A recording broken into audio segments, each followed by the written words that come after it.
Welcome back into the Sean podcast. I myself am Sean Usher. This is Sean Cummings. I can talk today. Don't seem to have any fumbles at the moment, but I make no promises. I make no promises at all. Today is our wrestling pod. Sean, how about you say what's up to the people?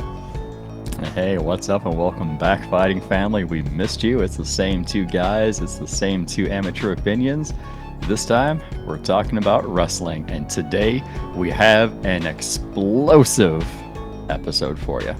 See what I did there? Explosive. Was it really explosive? Or did it kind of just fizzle? Well, I hope our episode is more explosive than the finale. Maybe hopefully just a little bit. All right. So today we're gonna start off with some Raw, and Raw is Raw. Sean, how about you get started with our with your thoughts on Raw? Yeah, I love the way that Raw opened up this week. You had Lashley delivering a promo, and for those of you who were criticizing Lashley for his mic skills, I thought he delivered this week. It wasn't anything lengthy, it was just long enough, that way you learn more about him, you get more into his character. I really enjoyed that promo he delivered, and I really enjoyed the promo that Miz was delivering to begin the show too. I thought combined, those were a great way to open up the show.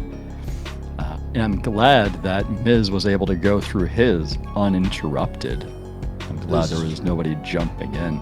This is true. They do a lot of interruptions. And they for do. that, thank you for giving some love to the Almighty there. We got, people out there trying to call him Bobby Boring. Get out of here with that nonsense. Yeah, I can't remember, but I don't believe that MVP said a word during that initial segment. I think that was all Lashley, and that's what I really enjoyed. He wasn't overshadowed by MVP because we know that MVP is so much better on the mic. I'm glad he just had his own uninterrupted time to deliver in it. He came through. I liked it. I just need to know where we're going. Yes, I like he has the championship, but let's not go Oscar with this. Give him an actual proper feud. Outside the Miz or whatever. The Miz is not a proper feud. And, with Drew tied up with Sheamus now. And, see what I did there? We're going to segue right into there. But I'd like to see something proper for Bobby. Now, speaking of Drew and Sheamus, what was that? That was another pay-per-view quality match on a Raw. That's what that was.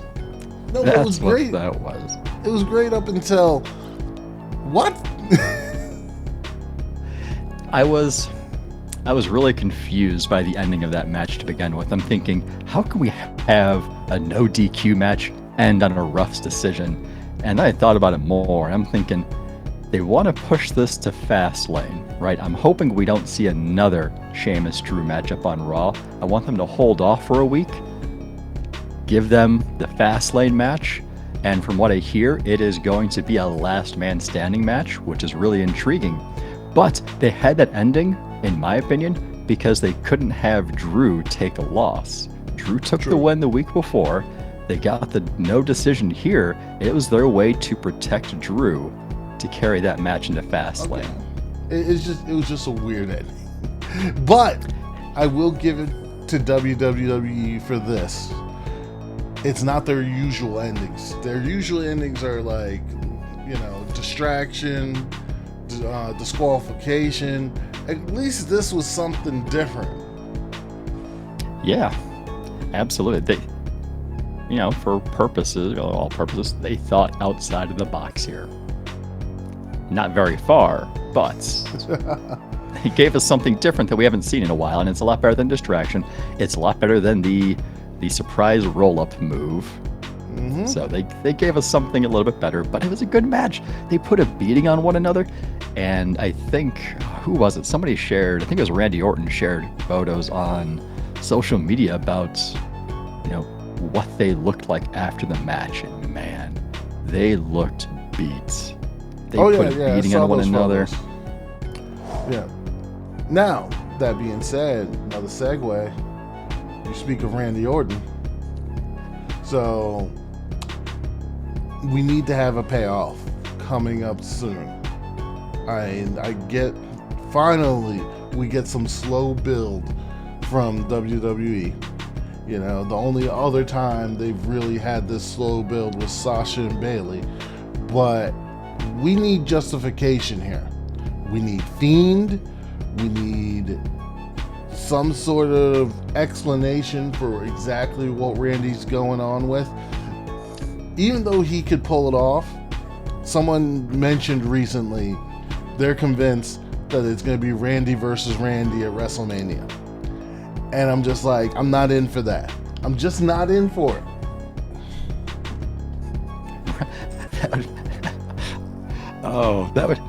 That would be slightly entertaining to watch. I would really love to see how they'd pull off that cinematic approach to Randy versus Randy. Do I want to see that though? No.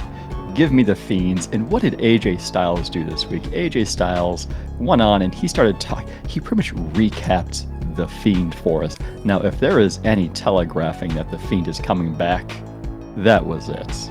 That was it. You don't just... They told the fans who forgot about the Fiend and haven't seen him in months. He just laid out that whole storyline for us in a nice little blurb. I don't want Fastlane. I want it closer to WrestleMania. I'm just saying. I want there to be a surprise. And then all of a sudden we build up to a WrestleMania match. You know, I've been wanting to see the Fiend back on TV for a while, so I'll take him Monday on Raw. I'll take it.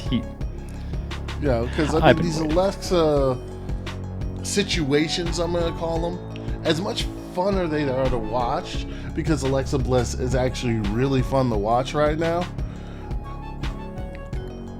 Let's get some other stuff going on. Yeah, I mean, she's done some great acting.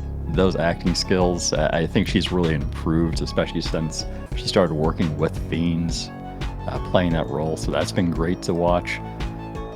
Let's open the Jack in Box, though. Come on. It's the Fiend in the box, okay? Yeah, so it's the Fiend in the box. I'm not sure how many more times I can see Randy Orton spit up motor oil.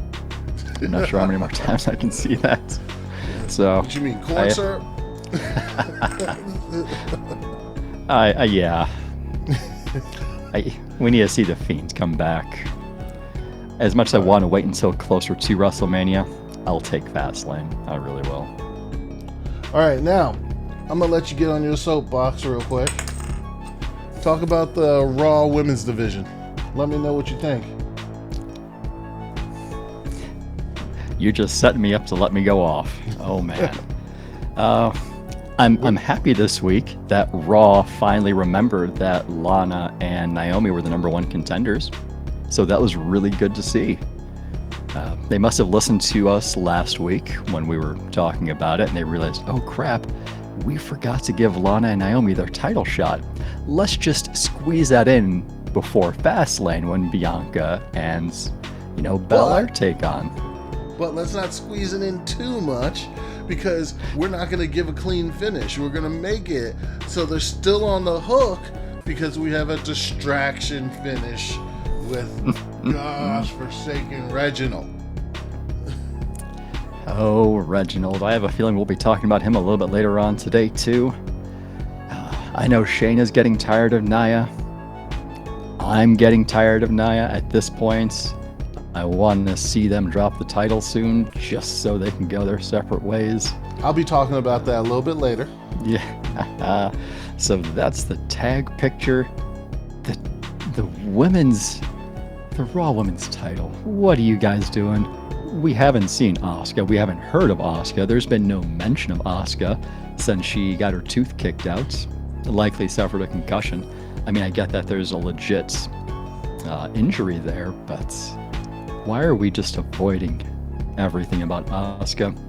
We saw an interview with Mandy Rose and Dana Brooke and how they were saying that they're just as ambitious as other female competitors and they want their shot at the Raw Women's title. I mean, they must, right? Yeah, there's a lot going on there. I mean, they must have seen that tweet from Peyton Royce's mom. They're like, hey, you know what? We deserve a chance too. We deserve our shot. Where's our push?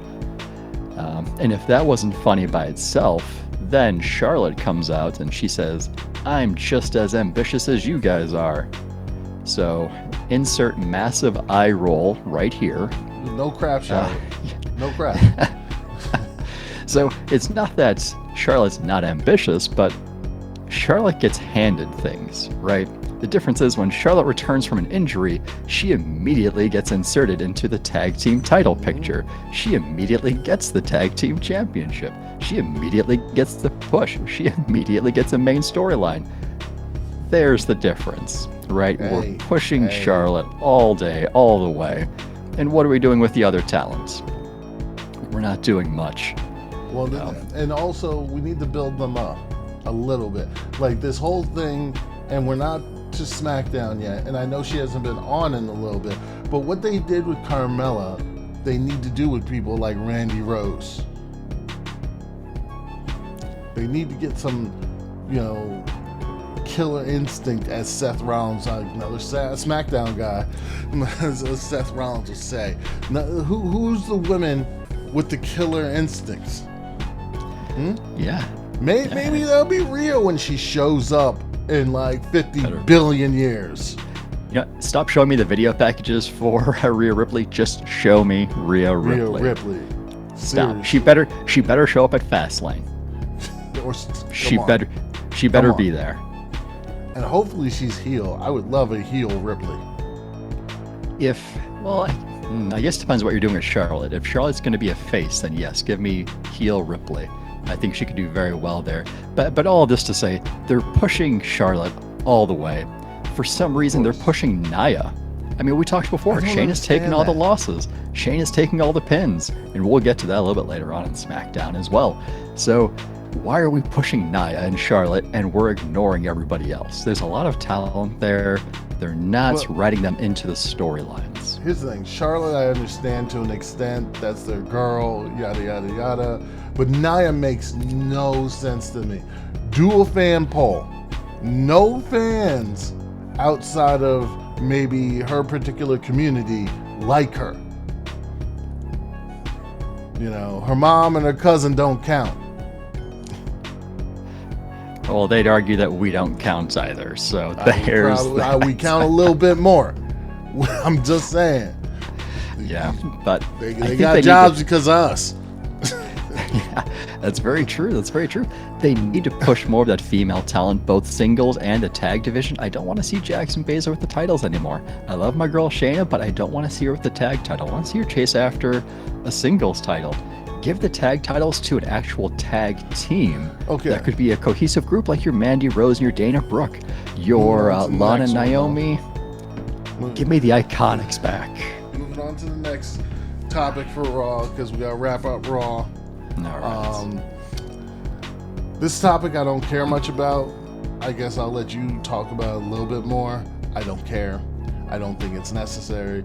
I think both people involved need to be involved in something else. Braun Strowman, Shane McMahon. This is stupid. Braun and Shane, they're just building up to a WrestleMania match, and I'm looking forward to Braun killing him. What is this, elementary school?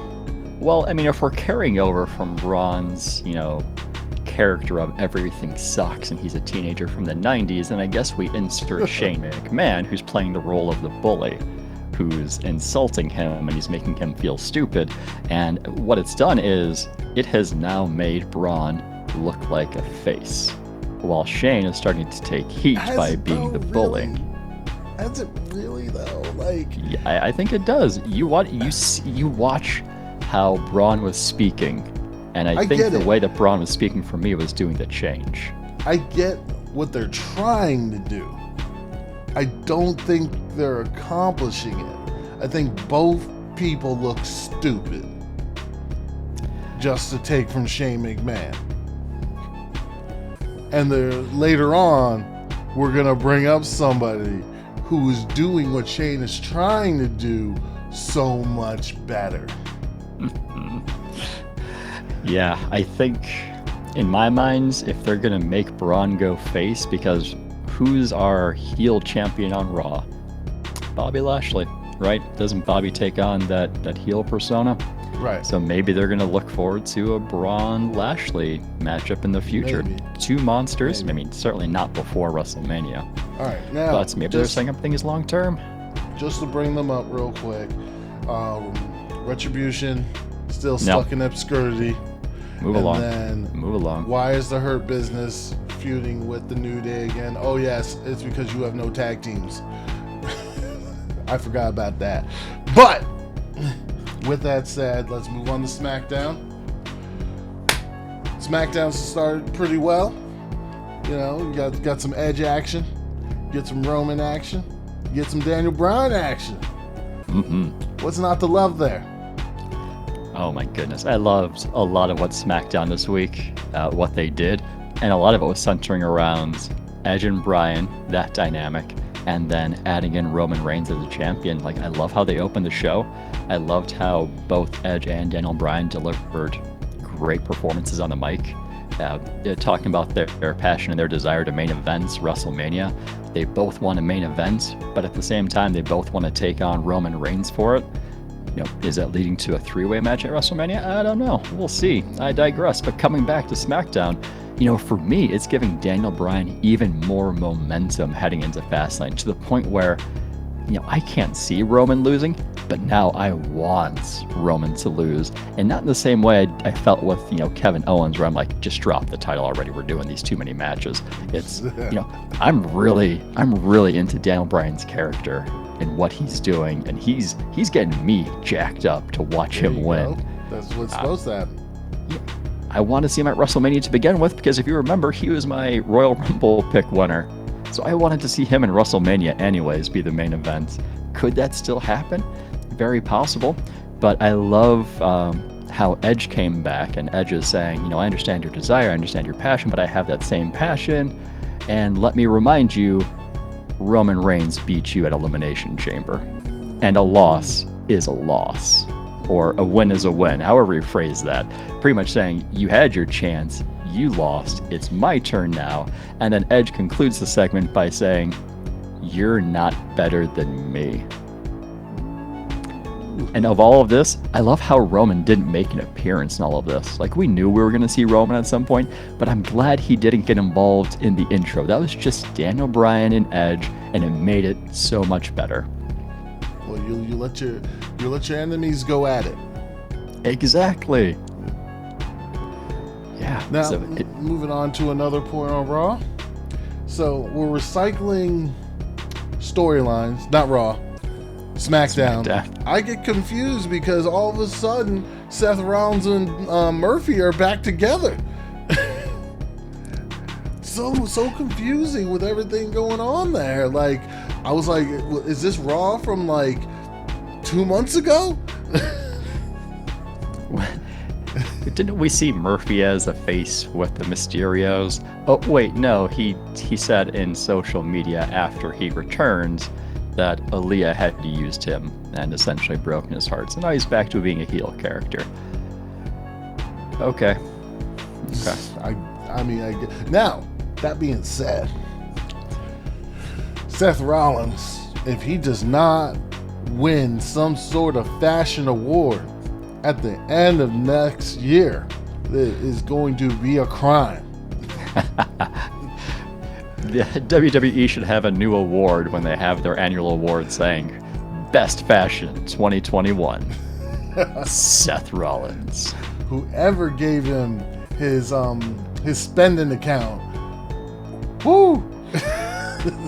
I don't know. You know, King Corbin comes out this week and talks about his $10,000 suit that he was wearing. True. I don't know. Was Seth Rollins' suit a little bit more than $10,000? I don't know. It just was so much swankier. That is true. But that is true. Lumping this all together. All right, so we're gonna segue with that since you mentioned Baron. So Cesaro. I mean, we're getting the Cesaro Seth Rollins, which I'm okay with. Yeah. I'm okay with. That's going to be fun. Yes. Again, though, I'm sorry. I just see more for Seth. And I get he doesn't need it. I just want it. Because I just want to see Seth feuding with somebody higher up, annoying the piss out of somebody in something more meaningful. Because now it looks like we're going to go from Cesaro's feud straight into Shinsuke Nakamura. Yeah, that's good with me. I want to see Seth Rollins get a little bit of a push. I want to see him get some momentum going. Taking on Cesaro this could be bad for Cesaro since he's had this push recently, and he himself has had the momentum, and it's going to be unfortunate that it gets taken away from him so quickly, and he won't be able to really get much further. But as Edge would say, a loss or a win is a win. You had your chance. Right. Now, doing that segue to King Corbin, we had a pretty good match. Big E and Sami Zayn. Sami Zayn. Big E returns. Yes. Well, and the main reason why I'm bringing up King Corbin, because we did have a bit of a distraction with King Corbin going down. We are now going to be getting King Corbin, Sami Zayn, and can somebody just explain to me the Bizarro world now? King Corbin's a face? Crazier things have happened, right? I guess. Right. And I want to like him. That's the thing. I've loved the whole situation where he's yelling at Sami Zayn, "We're not a tag team." So him coming down this time just to piss off Sami Zayn is fantastic for me. Well, I don't think he was there to piss off Sami Zayn, because Big E, creates this open challenge for the Intercontinental title, and then King Corbin comes out and he starts talking about how he would take it up, but he's wearing this $10,000 suit. He's like, maybe I'll get it dirty, maybe I'll get it scratched up to get in the ring with you. And while he's talking to Big E, Sami Zayn just runs out yelling, I accept! Because he's always wanted his shot back at the IC title. So he just really hijacks Corbin's attempt at it. Yeah, but we're building to a Corbin Sami Zayn, you know it. Yeah. Oh yeah. Corbin's gonna crush him. Yeah. Now, Onward Bound. I still don't know how I feel fully about it, but I will take more Apollo Crews, Big E. It's a nice dynamic because you got the fun-loving, Big E here, and then you got super serious Apollo Crews, and both are really good on the mic, actually. But that's the Apollo Crews that we wanted to see. We wanted to see more personality from him, because before, what was his character? His character just was kind of in the middle. You weren't rooting for him, you weren't rooting against him. He did good in the ring, but that character wasn't there. He takes that heel turn. This could be something that furthers his career. He's done well so far with this heel turn, this evil Apollo. I'm not sure about the accent, though. I'm not sure how I feel about that. The character overall, great. Love it. I love what he's doing with Big E. This week he came up with all of this. So he got his choice to do everything he's doing. That's good. And I like it, what he's doing. I'm getting used to the accent still. Is good. All this being said, it needs to build to Big E versus Baron Corbin. That'd be fun. That'd be a lot of fun. Oh, Big E Corbin. Yes. But if Corbin's going face, we know Big E's face. I don't care. WWE loves their... WWE can't have a championship match that's face versus face.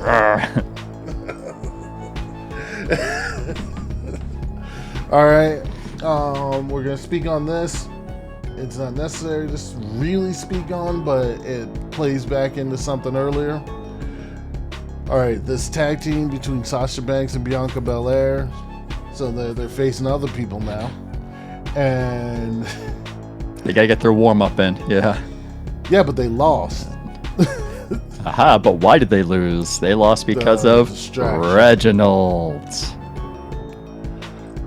The thing is, it's that other tag team, Natalya and Tamina, who I think should be the ones to beat Shayna and Dax. Yeah, maybe they're leading up to that for WrestleMania match, because what we saw on SmackDown was Banks and Belair. They lost because of the distraction. Bianca blames Banks because Banks was preoccupied, interrupted by Reginald. So after the match, Bianca begins to get the attitude with Banks, saying, "You cost us this match. It was your fault. You were distracted." And then Banks became confrontational, saying, "How is it my fault?" Yeah, going back and forth. And now we see the conflict between them. Yep. Now we see it, and it was about time. Because this whole time I'm thinking, you guys are going together. You guys are going against each other at WrestleMania. Why are you teaming up? What's the point in all of this? Why are you getting tag team? I think so. And I'm not sure who I want it to be. It makes sense to be Banks. Banks, yeah. It would be easier. It would be easier to be Banks. I want to see that.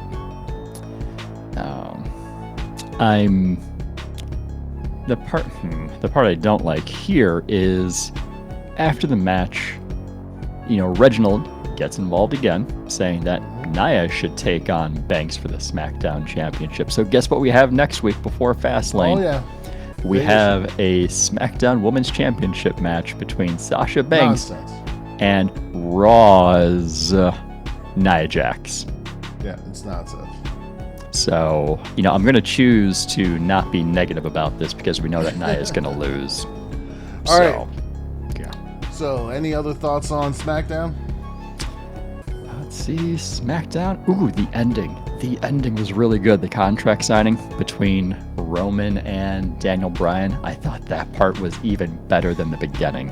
He wasn't feeling it. You weren't feeling it? Oh, wow. Roman's... No, not me. Roman wasn't feeling it. Oh, Roman. Oh. I think Roman wants to set up more of Edge versus Bryan. He wants both of them to get distracted and preoccupied with each other. I think that's what it is. But I love how Daniel Bryan was trying to get into Roman's head by saying, I'm ruler of the island, self-proclaimed ruler of the island, Daniel Bryan. He was even going as far to say that I did something that you couldn't, which is make Jey Uso say I quit. At that point, Roman's getting frustrated. He throws his signature on the contract because before he was trying to avoid it. Yeah. And then, so Roman signs. Bryan tells Roman that he's going to make him tap out, just like he made Jey Uso tap out. Now, main event Jey Uso here gets upset. He literally picks up the table they were signing the contract on, throws the table outside of the ring, and says, what this match at Fastlane needs? This match needs a special enforcer to make sure it's called right down the middle, and I'm going to be that special enforcer. And immediately Edge comes out, and Edge is like, whoa. If we're going to have a special enforcer, I want to be that special enforcer, so we're going to have a match next week to determine who's going to be the special enforcer at Fastlane. Edge and Jay, yeah. I thought that was a great way to end. And then the brawl ensues afterwards, so Edge starts attacking Roman. Jay and Daniel Bryan starts to tie up. Bryan throws him out of the ring. Bryan comes over to get involved, and he starts hitting on Roman.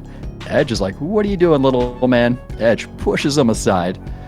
That Daniel Bryan didn't like that, so Roman found his way to escape the ring, get out, and as soon as Edge turns around, Daniel Bryan comes in, delivers with a running knee, and then you see Daniel Bryan staring at Edge on the ground.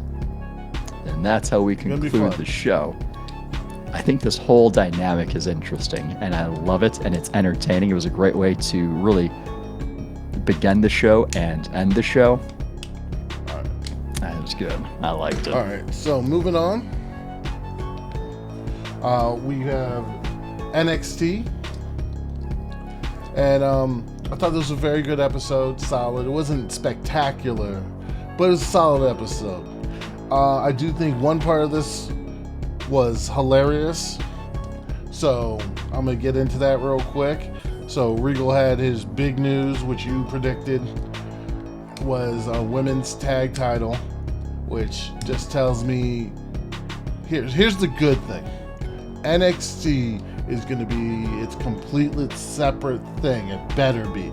You're basically your own WrestleMania because of the double takeover, and now you have like your own titles and everything, and like you do have solid tag teams to do this.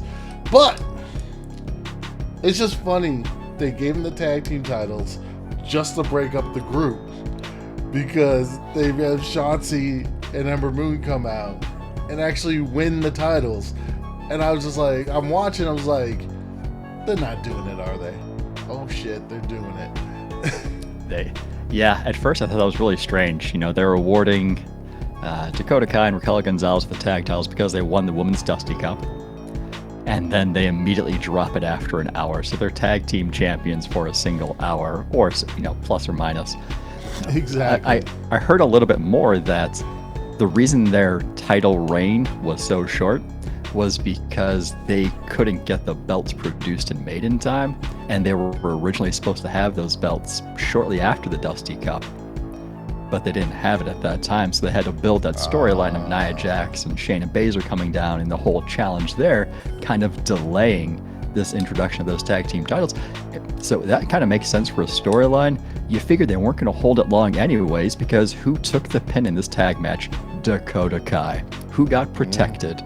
Raquel Gonzalez. Who has the confrontation later with the person who is the champion? Exactly. Raquel Gonzalez. So I think Stand and Deliver. I think Stand and Deliver. We're going to see Raquel in that singles title match. All right, so I'm going to go a little bit rapid fire with some of the next stuff, because it's, you know, Johnny Gargano, great stuff again. Love him. Love the ripping of the shirt by Austin Theory. That was hilarious. He said your abs didn't look that good. That's what breaks Austin Theory. Love it. Love it. Oh, what's his name? Atlas. I'm sorry, man. I'm so sorry. You had to go against Angry Pete Dunn. Angry Pete Dunn. That's not fun. That's not fun at all. Are we gonna see Pete Dunn versus Thatcher? That'd be fun. Yeah, Pete Dunn's bragging about being the best technical wrestler. Maybe not right now. Maybe as we get closer to Stand and Deliver. I want to know what's going to go on with Thatcher, because you've got this tormented man thing going on. You got Ciampa, who's like, I'm just an asshole all my life. And then you got Imperium, just, you know, straight manipulation. So, that's going to be interesting there. I thought MSK coming out in spacesuits was hilarious. They continue to deliver. Even not in the ring, they continue to deliver it, and I love it. You know, tit for tat with the hand. Escobar, he's got a challenge coming.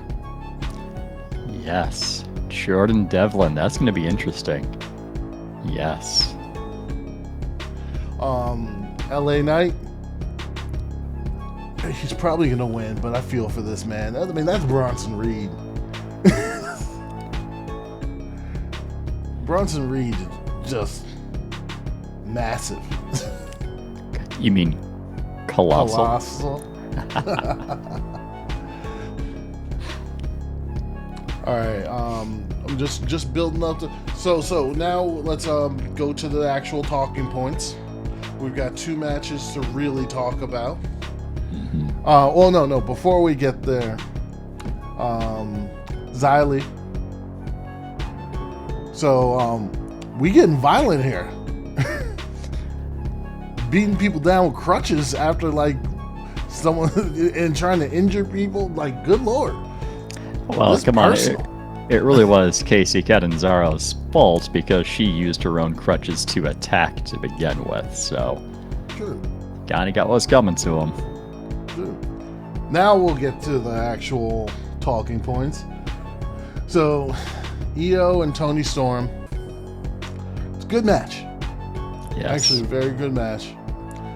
To my dismay, Toni Storm did not win. Of course she didn't, because, we're building to Raquel Gonzalez to take the belt from Io, which, meh. Yeah, we know how you feel about Raquel already. But, I really enjoyed this rivalry between Io and Toni Storm. Carrying over from their time in UK to here. I really enjoyed this rivalry. I think it was a great match. Toni Storm continues to play that heel angle really well for me. It just would have been really cool to have Io lose and still have this build of Io, you can't beat Toni Storm, and build to a bigger pay-per-view, a pay-per-view where that's where Io beats Toni Storm. Yeah, I could see that, but what I have pictured is Toni Storm looked good in this match, and Toni Storm has continued to look good over the past couple of weeks, couple of months. They're pushing Raquel. Raquel is eventually going to get the title. She's going to take it from Io. And it makes me think, almost, that Storm might be moving to the main roster. No, I'm not even going to call it the main roster, because they treat NXT like, the little brother. So I think that Toni Storm may be going up to either. I see it going up. See, I'm perpetuating this cycle. Moving on. I think, let me start that over. I think Toni Storm is going to go to a different brand, whether it's Raw or SmackDown, because what happens, the person has to lose. They put on good performance, they lose, and then they go to a different brand. What if they're setting up Toni Storm to move to a different brand after WrestleMania? True. If that's the case, I'm okay with Toni Storm losing. She has talent to be on Raw or SmackDown. This is true. Now, all right. Moving on to the main event. We got Adam Cole versus Finn Balor, and this is a good match overall. But of course, we had to get a little protection in there. Little distraction finish, because who shows up right at the end of the match? Kyle O'Reilly distracts Adam Cole just enough to get DDT'd on the outside. Well, what was the move? It looked like DDT to me. Now the 1916. Okay, we got 1916 on the outside. Get him back in the ring. Get the coup de grace. And, that's all she wrote. No, it wasn't. Then Kyle comes down and gets his licks in. That was after Adam Cole tried to get that low blow in. Exactly. We can't forget that part. It just goes to show that Adam Cole really is heel, and it just continues to be heel, just furthering that character. He attempts a low blow. O'Reilly stops it. O'Reilly takes the armband, the undisputed armband. That's the best part. Off of his arm, throws it, and then proceeds with a beatdown. But that's not the best part of this whole segment, is it? No, it's not. No. What's the best part? We see Finn Balor, camera on Finn. My guy. And what does he say? What took you so long? Tick and tock, then boom. Karrion Kross is right behind him. Yes. And those the only words he said was tick tock. About darn time. Yes, and I wanted to see a championship match between them for the longest time, and I wanted to see it at WrestleMania. I thought that would be a great spotlight for it. They're getting their own version of WrestleMania with Stand and Deliver. And they're going to get it happening. But my guess is still going to be Finn Balor retains, Karrion Kross. Karrion Kross goes to Raw or SmackDown after WrestleMania. That's my guess. We'll see what happens. All right, now, moving on to Impact. Impact was really interesting. Did some good stuff. So we had... So just going through a couple of things. All right, so Chris Sabin and James Storm had a tag match. I'm apologize. I don't know. I'm still new to Impact. I don't know the names of the other guys.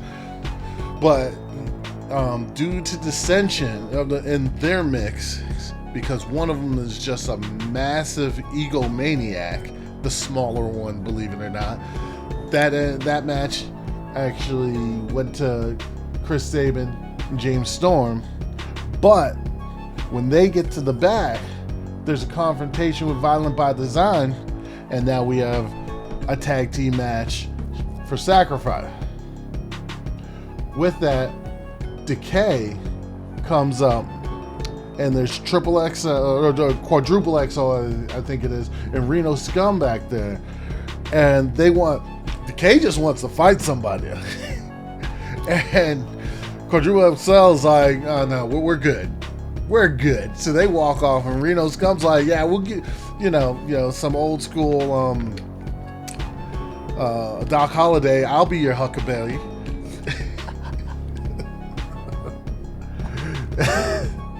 So then we had Ace Austin and Chris Bay, and it's weird. You could say it's a distraction, but I don't think it's a distraction. Is it a distraction? Is it if your help, an enforcer on the outside, gets distracted and you lose? Is that a distraction?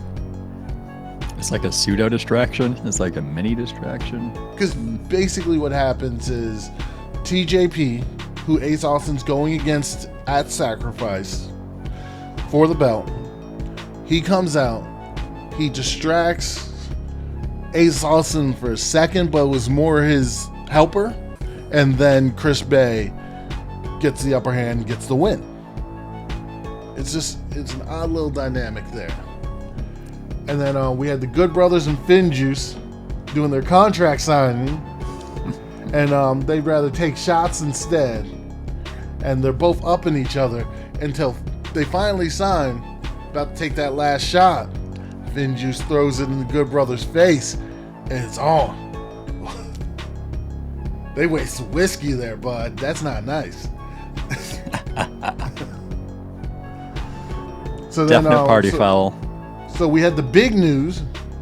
Rick Swann and Moose. It's going to be a unifying title match.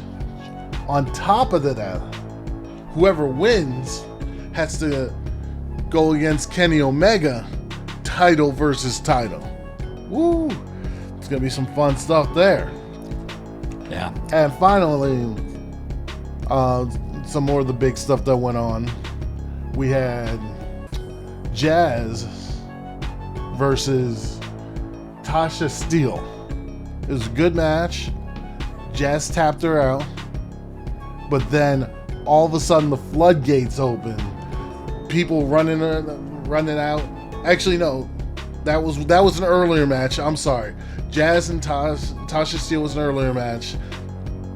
Jazz tapped her out. So you're thinking, well, if they won, they must be losing at the tag team for the titles.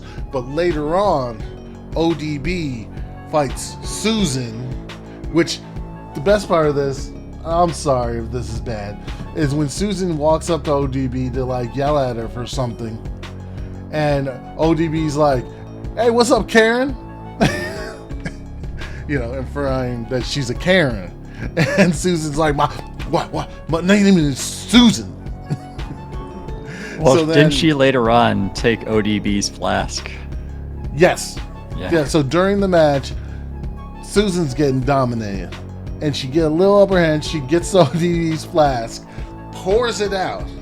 And that just, ODB's, no, you don't do that. Dominates her, gets the 1, 2, 3. And then that's when Deanna Perazzo, and I don't know the other girl's name yet, I'm sorry. They come out, getting down on ODB. Jazz and Jordan Grace come out to help. But then Fire and Flava come out. And then the bad guys are all on top. And it's just, we're going to see some interesting things happen. Now, getting into it, Sean's going in this blind.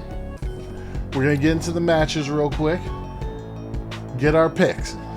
So, starting with Havoc and Navia versus Tanil Dashwood and Caleb with a K.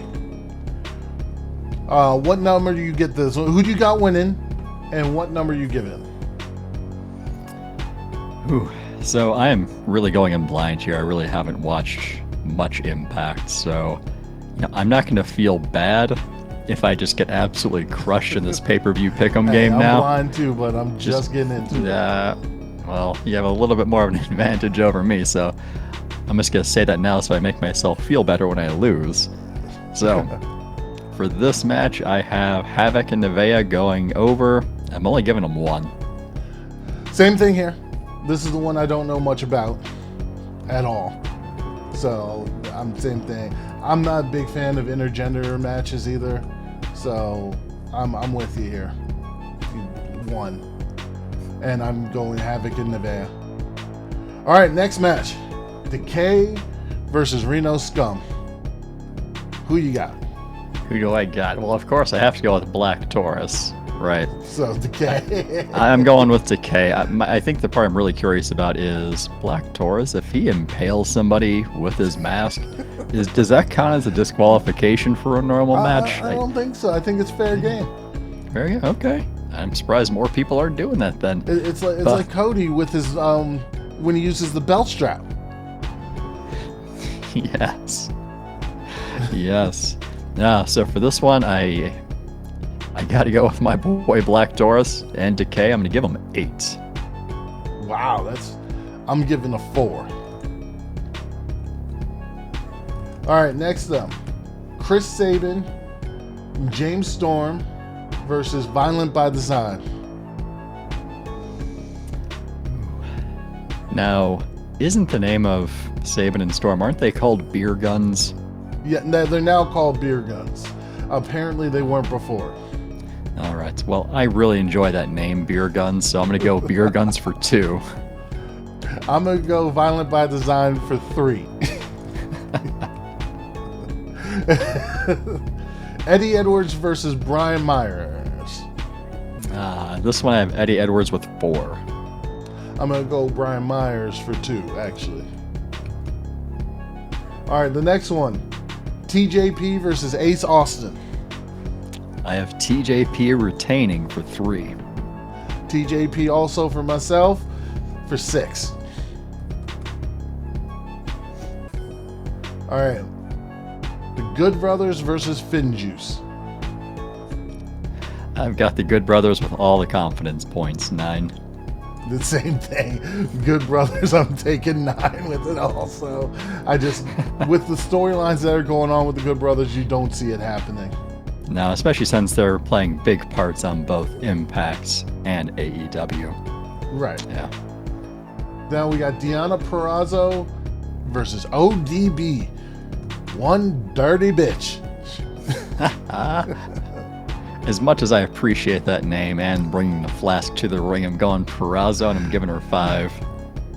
I'm going Perazzo with a 7. Oh, really? I thought you were going to go ODB. Nope, not this. Oh, not this time. Okay. All right, Fire and the Flavor versus Jordan, Grace, and Jazz. I'm going Fire and Flavor for 6. Actually going Jordan, Grace, and Jazz. Have I used 5 yet? Let's see. No, you haven't. 5. And then we have Rick Swann and Moose. Ooh, it's my understanding that Moose is only champion because he literally just picked up a title and said, I'm champion. No one stopped him. He's a big guy. I can see why no one stopped him, right? I wouldn't want to be the one to say, hey, you got to put that title down, big fella. I wouldn't want to be the one who does that. I feel sorry for whoever wants to. So, for all purposes, he's just walking around parading with the title. No, they even said on the episode, the general manager comes out and is like, you picked up the title from the prop room. From the prop room. Yeah. You know, I would, considering this winner goes against Kenny Omega, you know, I'd love to see Moose go against him, right? You would. Just because of the size. But it's not going to happen. I'm going Rich Swann. I'm giving him 7. With the athleticism of Rich Swann, and, you know, I'm giving this one an 8. That's why I got left. I was planning this, but with the athleticism of Rick Swann versus Kenny Omega, you can just see that being a brilliant match. Yeah, that's going to be fun. All right, that's Impact. I'm sure we'll get more in depth with Impact as we get more integrated into what's going on. Now, to some of the really fun stuff. Now the explosive parts. A little quicker. Yes, the explosive stuff. So we got some AEW. First, we have to address something real quick. I guess this is the part where you want me to tell you that you won the pay-per-view pick'em game. Oh yes. Oh wait, I won? Oh, is that what happened? I'm undefeated? Oh. See, this is why you are the Royal Rumbler. This is why you're the WrestleManiac. This is why you, sir, the sharpest shooter, are the concierge at the Smackdown Hotel. You know it all. I like you know it. The margin of victory was one single point. It was 25-24. Now I do want to say that we did not include that 11-man ridiculous. Same answers. We would have had the same exact answers. And you would have predicted Christian Cage being the one who... Yeah, because that was the big rumor. Mm-hmm. Okay. Just saying. Okay. That was the big rumor. Just gonna throw it out in there. The last pod, I said, oh, is it going to be the big rumor that everybody's talking about? And that was Christian Cage. So, ha! I want to know, who did Paul White try and throw it? Like, seriously. Who does Paul White think, like, the bigger name or the more obvious name was going to be? He probably just thrown us for a loop. I have no idea. Even though some people were teasing Batista. Batista's like, they need a new name for retired in wrestling. They need a new name. All right, now we're going to get into it. So we got a lot to unpack here in a short amount of time. All right, so we have the Young Bucks versus the Inner Circle, Chris Jericho, MJF. And it was a good match. It's a good match. The super kick to the balls, that just looked like it hurt, man. I don't even care if you're taking a bump, that looks like it hurt. It was a good match. It was a good match until the final minute or two, because you know how I feel about the overuse of the super kick. True, but that's what the Young Bucks do. They literally just continuously super kicks at one point. You know how I feel about it. But the Young Bucks get the win. Yep, they retained. In the Inner Circle, which we'll address later. Yeah, I mean, after this match, I was thinking, could Jericho be the reason that the Inner Circle falls apart? And if he did leave the group, who would take over for leader? But we're gonna hold on to that thought for just a few minutes. Let that simmer. Just a little bit. We'll circle back. Bit. Yeah. So, I'm just going off the cuff. I don't have anything in front of me right now. But we're going to get into the ladder match right now. Oh, you mean the Sonic the Hedgehog gold ring ladder match? Yes. Ah, sweet. Sonic ring match. Yeah. I knew Scorpio Sky could have won. I was disappointed that Penta didn't, because I really like Penta. I was hoping for more Death Triangle success. That's the match I just skipped. We'll get back to that one. But I thought the ladder match was really good. I think it showcased everyone properly, even the new guy, which his appearance on Dynamite was even more so. That ego bomb, good lord. Yes. What is it called? Is the Ego's Edge? Ego's Edge. Almost like Razor's Edge, but Ego's Edge. Except you're throwing the dude across the frickin' ring. Yeah, he lied. I literally thought he was going to throw him like outside of the ring. That guy got some height.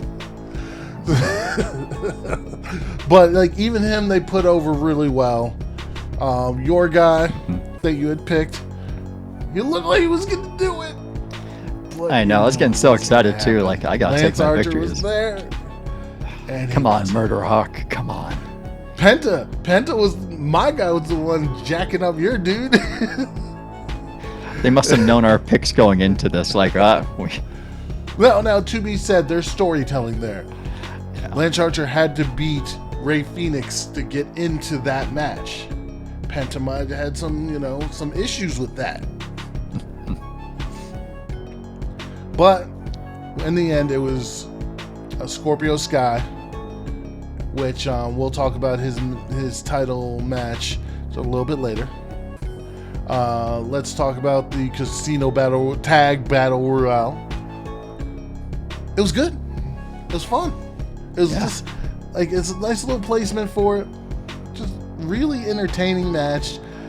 Real fun. Nothing too crazy. Rey Fenix is a nutball. Like, this guy is one of the most entertaining guys to watch. So Rey Fenix gets it out when he gets out Jungle Boy, which, my man, I get it, Jurassic Express, but you need a new name. Yeah, there's a lot that I liked about this match. One thing that I immediately liked was how they showed the clock the entire time. Right, something that WWE never does. Like, WWE will send somebody in at 90 seconds or like 4 minutes, right? Depending on how that match is going. Let's be honest. AEW's made up of a bunch of people who are like, we're gonna do everything that we think WWE does wrong. And the clock is one of them, because they're often criticized about that clock. So these are like subtle little shots that they're taking at WWE. And the other one that I liked is, how many times did the announcers say the person's only eliminated after both feet hit the floor? Once. Very beginning. Outside of that in the beginning, I don't think I heard that the entire match. Here's what I want to say real quick. I'm going to go off on a little tangent real quick. Because I've been meaning to do it and I keep forgetting to. So, who does AEW have as their announcers? Jim Ross. Good old JR. And Tony Schiavone. And whoever that Excalibur guy is. Yeah. But JR is the greatest ever, in my opinion. Some people say Bobby the Brain. I say JR. With that said, Adam Cole, if you ever watch the pod, you are dog crap. You are probably the worst in-ring announcer I've ever heard. You mean Michael Cole, not Adam Cole? I'm sorry, Michael Cole. Adam Cole, you great. Michael Cole. See, I can't even get his name right because I don't like him that much. That's how mad you are, yeah. Like, I hate, like, it's almost every time there's a pin, even if there's an early pin, it's like, is this the title being changed over? Is this it? It's like, but there's a nuance to this that you have not learned. How long have you been doing this? And you have not learned the nuance to how to do this yet. Unlike Wade Barrett, who's fantastic. I enjoy the NXT announcers. So I can't stand Michael Cole at all. They just But back to the matches. Back to the match. Great tag royale match. Great. I love that part near the end where what was it? Rey Fenix walks on the top rope. No, the one where he walks on the top rope and then he kicks Johnny Hungy in the face, eliminating Johnny Hungy. I like that move. But the end, Phoenix versus Jungle Boy, that end was amazing. I really enjoyed that. Super athletic dudes. Yeah. Two super. But I just love the one part where he goes through the ropes and into the front row. The refs are confused. They're like, wait, he's like, no, I went through. I didn't go over. It was a great segment. Like, that's stuff that you need. But, of course, Death Triangle wins. And now we're going to get a match. Death Triangle versus the Young Bucks. Ooh. Think about that. Mm-hmm. How much fun is that going to be minus the super kicks? If only we got a preview of that match. If only. But hold on a few moments. We'll get there. So then I'm going to do the women's title match. I like these two. I do. You know, Kushida and Rio. I can't pronounce the full names. I'm sorry. It's not going to happen. So Shida and Rio. My favorite part of the whole match was the part where they just started punching each other in the face and laughing at each other. The weirdest thing in the world, but it was fun. Especially Shida's look on her face. It's like, do you like pain, girl? Good Lord. Not that it was a bad match, but for me, I didn't know enough about the Eliminator tournament that led up to this match.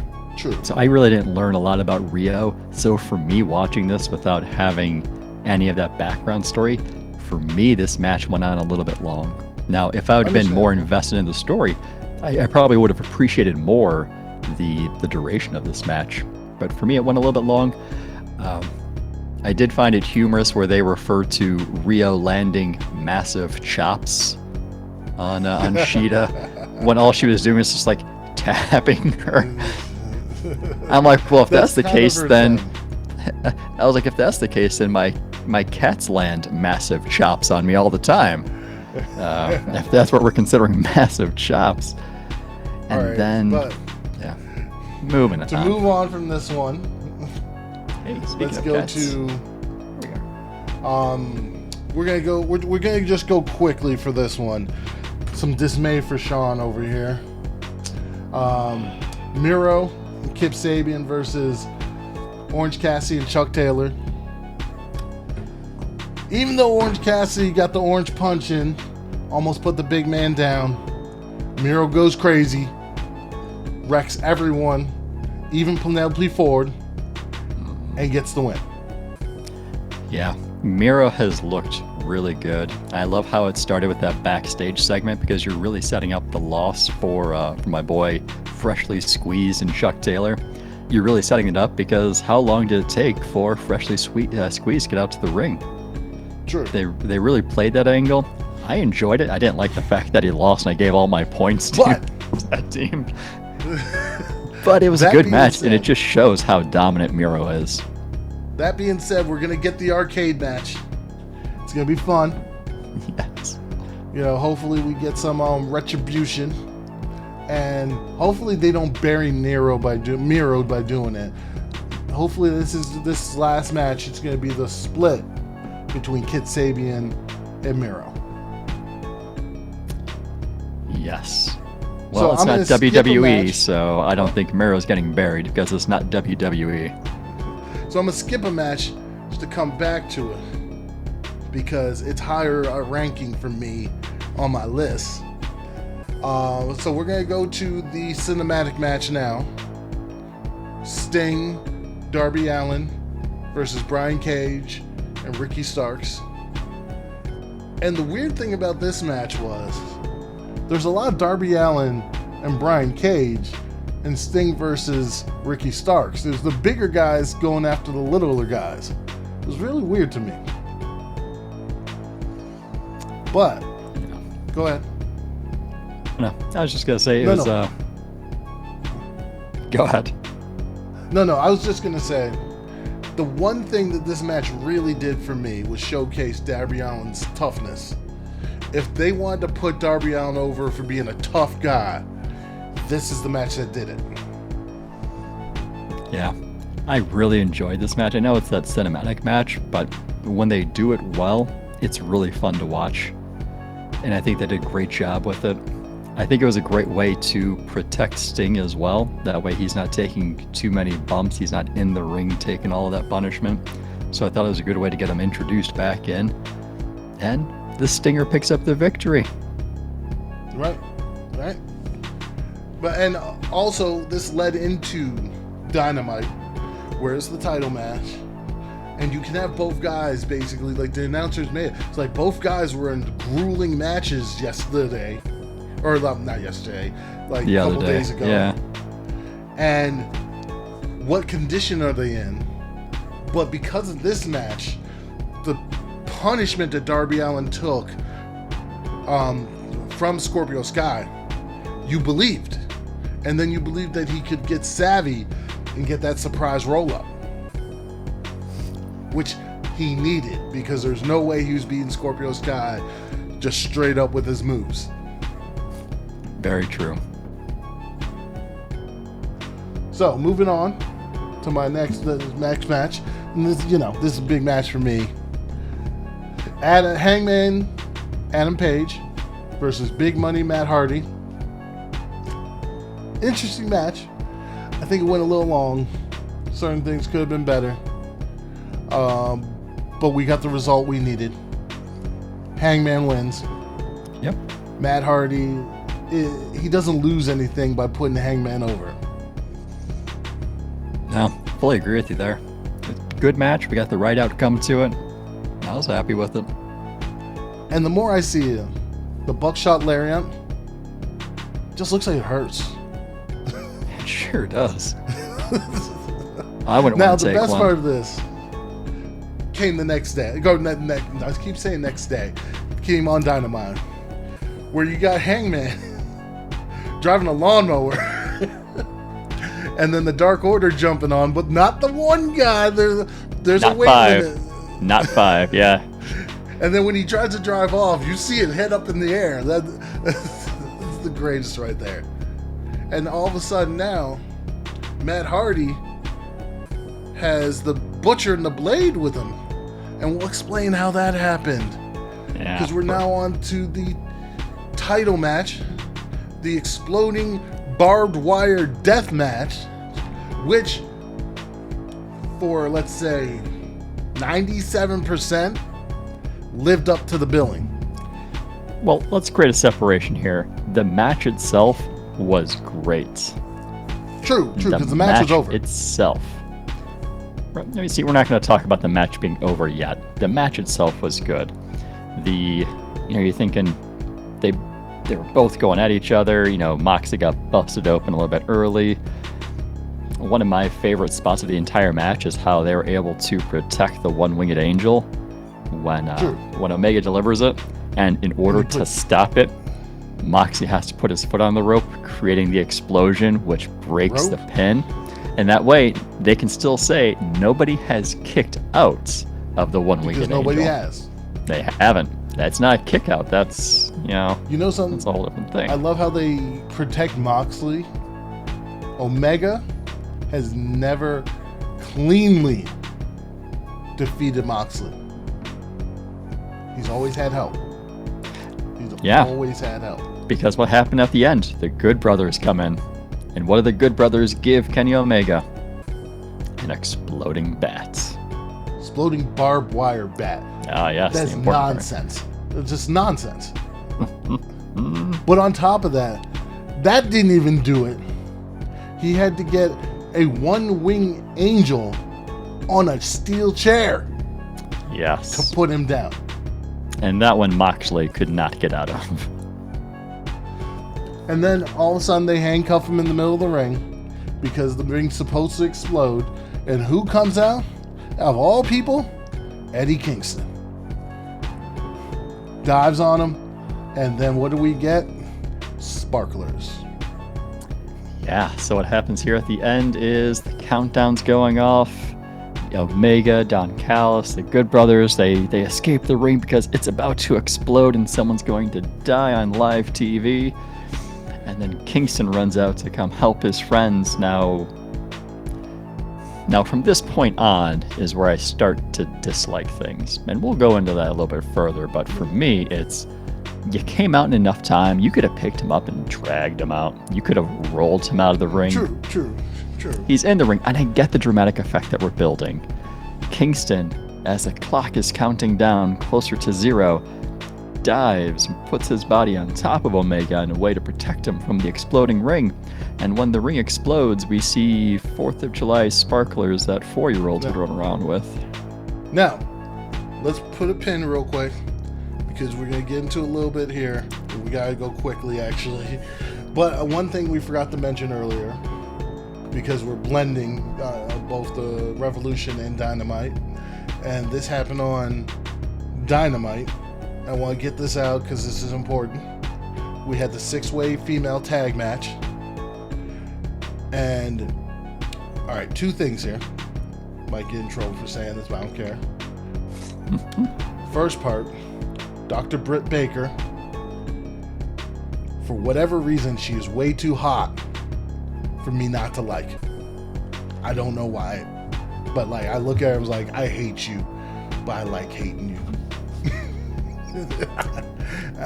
Hey, come on. This isn't the 1990s where women are just being objectified when they're on screen. They're actual competitors now. Come on. No. She's awesome, too. But at the same time, like, this is the one where it's like, you're way too gorgeous for me not to like. Where, on the other hand, I do want Thunder Rosa to beat her down, which has not been happening. Like, the bad guys laid waste to the good guys on Wednesday. Like, the female good guys, Rio, Shida, and Thunder Rosa, just got decimated after they won the match. But that wasn't even the best part. The best part was, I think her name's Maki Iko. She comes out. They're fighting already. And she's doing karaoke. She's singing. She's like, I'm finishing my number. I loved it. She kept singing.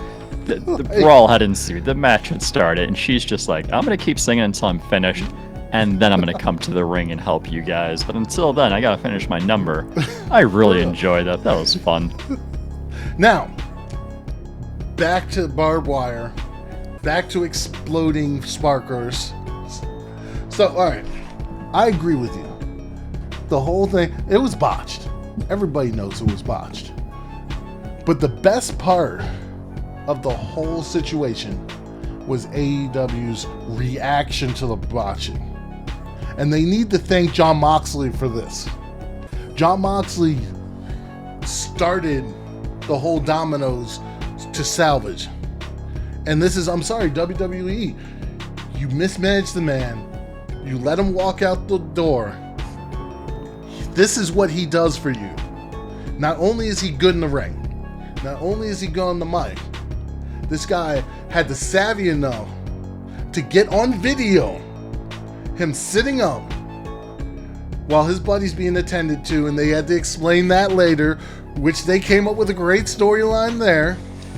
And he says that Kenny Omega may be a tough son of a bitch, but he can't make bombs worth shit.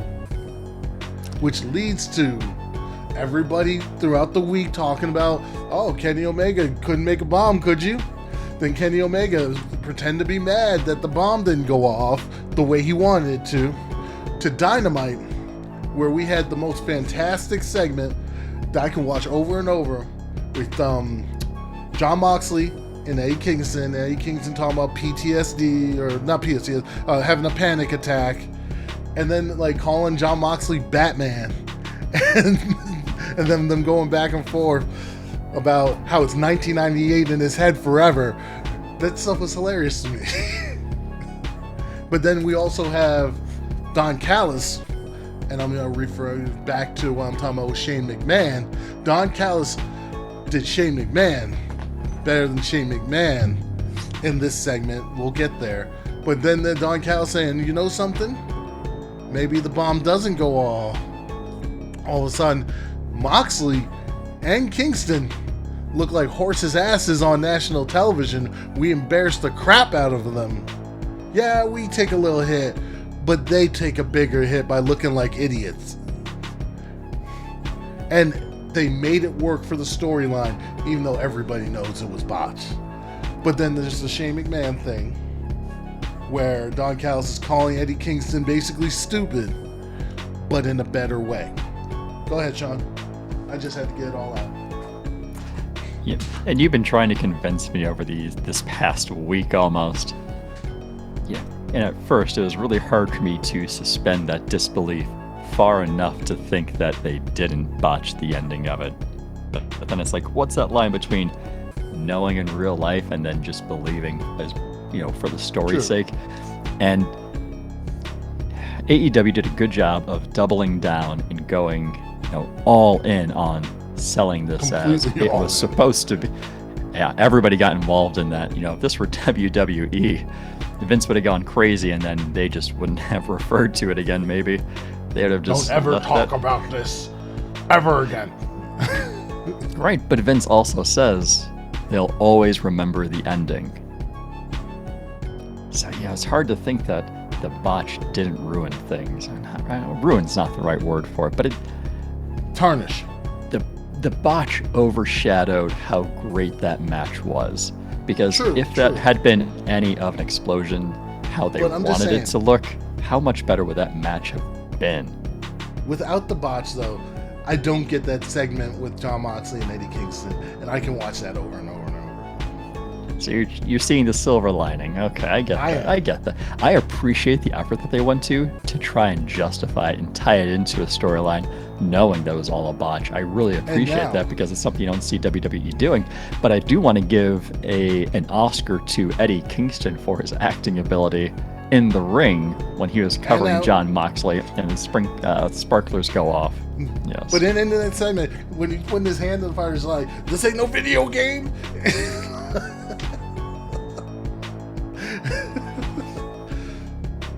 Now, we will get a match that I want to see, and that's Jon Moxley, Eddie Kingston versus the Good Brothers. That'll be fun. Now, just gotta get through the next segment. Gotta go through it quick because we are over our time. So, Sean, we're introduce this segment. Me and you have done this before. You're gonna say the top 5 most devastating moves of the week. So, go with it. Number 5. So you're forcing me into a number 5. I just want to throw it out there because my top 4. It counts. My top 4 were being reserved for that exploding barbed wire death match just because of the match itself. The number so that's 5 my counts. You're forcing me into number 5. Jump from the 5th floor. I'm just saying, you're forcing me into a 5th one. I'm trying to give respect to this exploding barbed wire match. Fine. My number 5 is Darby Allin with the 2nd floor coffin drop to Brian Cage. That's my number 5. It was nuts. It belongs on the list. It does. And then, all right, so number 4. My number 4 is going to be Kenny Omega delivering the one-winged angel to Jon Moxley on a chair. Yeah, that's dangerous. That looks like it hurts. My God. Yeah. You gotta be tough. All right, number 3. Number 3 was Jon Moxley landing the single arm lariats where his arm is covered in barbed wire. And that one looked like it hurt. Both dudes. Yeah. All right, let's go to number 2. My number 2 is it was Kenny Omega hitting Jon Moxley in the face with the exploding barbed wire bats. Anything exploding in your face just wouldn't feel good. Like, come on. all right, let's go number 1. My number 1 is Jon Moxley delivering the paradigm shift to Kenny Omega from the apron to the floor, but on the floor was barbed wire explosives. So he pretty much did the paradigm shift. So with this one, you see the explosive go off in Kenny Omega's face, and then Jon Moxley's stuck in barbed wire. Like he had to peel himself out. This is nonsense. This whole match is nonsense. I don't even, botch or not, the whole godforsaken match was nonsense. Crazy ass Japanese. Apparently they do this all the time over there. They probably have better explosions, yeah. Okay, so unfortunately we gotta end a little more abruptly. Sean, give your words of wisdom for the day. My words of wisdom is don't bring sparklers to an exploding deathmatch fight. Well, there is that. I mean, Moxley had, if you're gonna use a weapon, if you're gonna bring out a weapon, the rest there. But my words of wisdom of the day kind of goes with the theme. Be careful with dealing with fireworks or explosive. You need your fingers.